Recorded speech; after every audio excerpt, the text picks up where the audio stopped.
Hi, I'm Kate. I'm an IBCLC, NICU nurse, mum to 3, and I'm also currently breastfeeding and pumping. And today I'm going to run you through the Lacevo sizing kit. So this is the sizing kit that comes with all of the Lacevo pumps. However, this information is going to be helpful for anyone who is pumping and needs to check that they have the right flange size. So it's really important when you pump that we make sure that we measure our nipples first, or try some different sizes to make sure that we have the best fit. We want to ensure that the nipple is able to move freely through the tunnel, but that your areola is not being dragged in. Pumping should feel like a gentle tug. If you're experiencing pinching or your nipples are significantly wider after you've finished pumping, it's a sign that it wasn't the right fit for you. So if we go to the sizing kit, what's really awesome is this sizing kit comes with all the sizes ranging from a 21 down to a 13, and the pump itself is a 24. It also comes with a really nice roller that you can use to size yourself, as well as this fantastic mirror here so you can check the sizes yourself. We are going to get into it, so we're going to first start by taking out the ruler. And then with your breast, if you find you are someone who has a bit more of flat nipples and they're not really erect at rest, then you just want to give them a gentle rub, pinch and roll, just to make them a little bit firmer and easier to measure.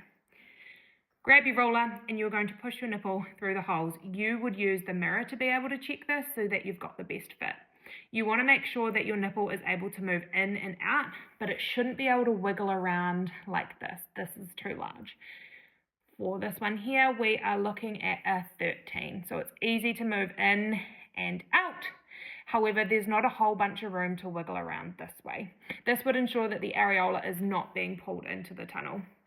You are always going to start with the smallest size that you measure first, and the reason for this is if you start with a size larger and then try and work your way down, throughout this process your nipple may have swelled to fit into the tunnel, and then you're not getting the correct size of your nipple. So always start with the smallest one first and work your way up from there to find the most comfortable fit for you. So we are going to start by grabbing a 13 because that's what we measured.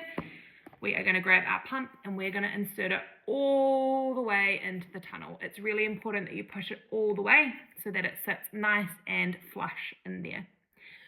When you are pumping with a smaller flange size, it's really important that you understand that alignment is really key. You have just made the hole smaller, so the margin for error is a little bit less. So make sure that you are getting your nipple all the way in. It can be helpful to do this without the motor on top on a wearable pump like Lacevo, so that way you can see what you're doing.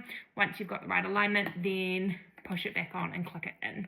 Can also be helpful to apply a small amount of lubrication into the tunnel to make sure that everything glides freely and is really comfortable for you. If you feel like the size that's too small is not, your nipple isn't able to get good nipple movement, even with some lubrication, then it's time to try the next size up. It's also really important that you measure both of your nipples because nipples and breasts are sisters, not twins. So you may find that they are different sizes. I hope that helps. Happy pumping.